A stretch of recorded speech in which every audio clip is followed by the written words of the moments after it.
we are first going to start with the barbarian tribes. And the first one we're going to start with is the Scythians. Now, we're first going to look into some ancient sources to see if the Scythians were what we would call a Caucasian nation of people.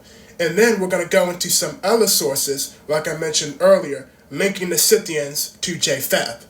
Let's get started.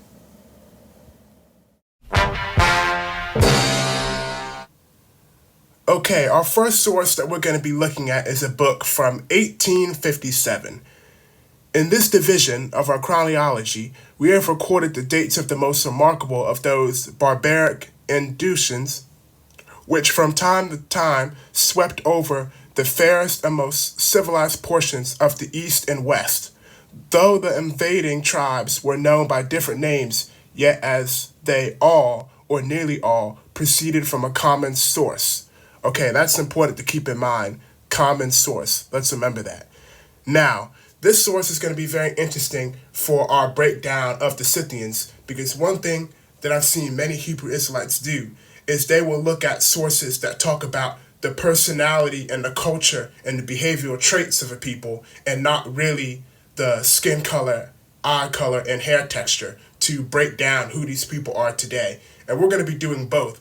This source is going to give us some hints about what the Scythians were like culturally and what they were like as a people. And we also have some sources and depictions on what they looked like. So we're going to get we're going to get the best of both worlds here. But here's something that's very interesting right here. Okay, I had to make a cut. Let's get down here near the bottom of the page. The population of some of these tribes becoming at length redundant, driven by casual famine, or enticed by the hope of plunder and conquest, they, at different periods and in various directions, burst forth from their homes, often repelled, but more frequently overrunning and subduing countries richer and more polished than their own. So the Scythians and these barbarian tribes were colonizers, you could say. They liked going into new lands and setting up shop.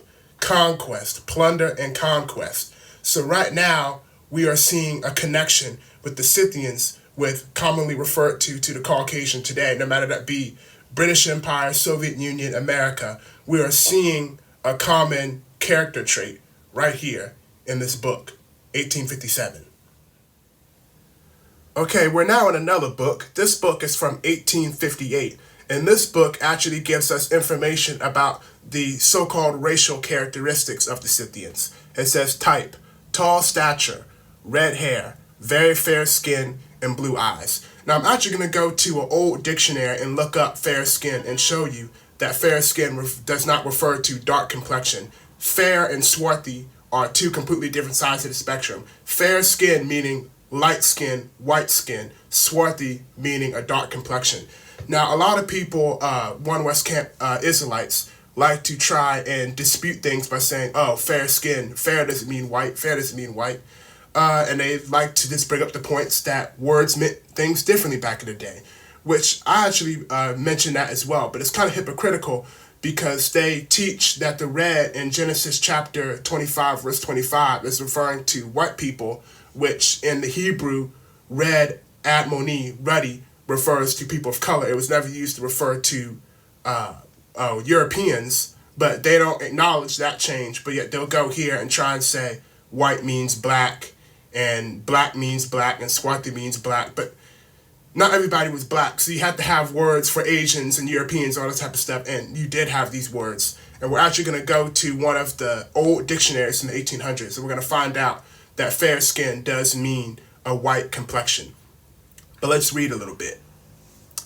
The word Scythian was a derivative of the Asiatic nomads by the Romans, but by the Greeks was restricted to the people dwelling around the Exik from the Danube to the Don. This distinction must be kept in view by some writers. They have been considered as identical with the Gomerites. Okay, this is very interesting, and we're starting to let the cat out of the bag. So this white tribe of people, this Caucasian tribe, before the Greeks gave them the name Scythians, they were known as Gomerites. Gomer, one of the sons of Japheth. Here's a little nugget that I wanted to throw in.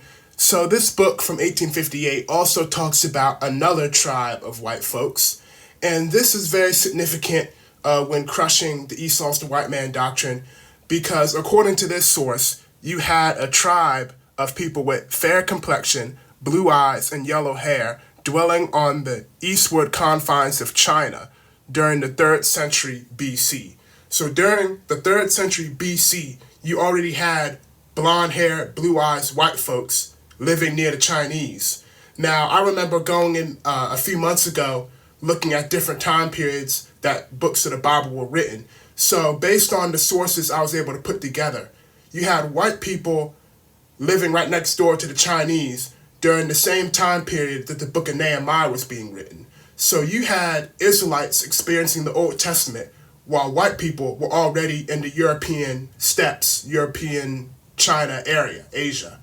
So that automatically hurts the Esau's the white man doctrine right there, because while the Israelites are experiencing the events of Nehemiah, during that same time period, white people are near the Chinese. And that's a problem, because we know Esau is in Arabia in the Old Testament because he's still in Arabia in the New Testament. So how is Esau living next door to the Chinese while Nehemiah is going on?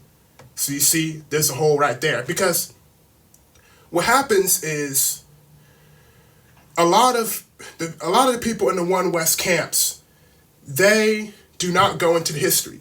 And when they go into the history, they don't filter it through the Bible. So they get a lot of junk. And basically they say if it's black, it's right.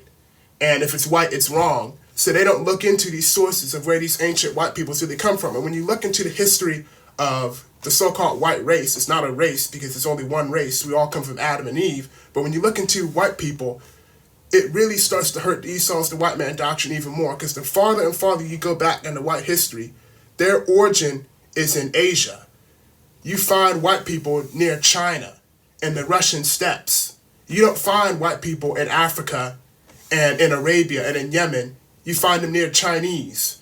And there's also something called Eurasian, where there's people who are like a mixture of white and Asian. So the question is, for the people in the false doctrine, when did Esau become Asian? I've heard some people, make comments online talk about how it's called Caucasian, Asian, Caucasian. And even DNA experts will tell you that the white man and the Korean man are genealogy, DNA-wise, way closer together than the African or the black man of America than the white man is. So if the white man's Esau, how come his DNA is a lot closer to Chinese people and to Korean and Japanese people than he is to Jacob, if we're twin brothers? And you even look at features that modern day Asians have and modern day white people have, and they share a lot of the same features, but yet we lack the features that they have.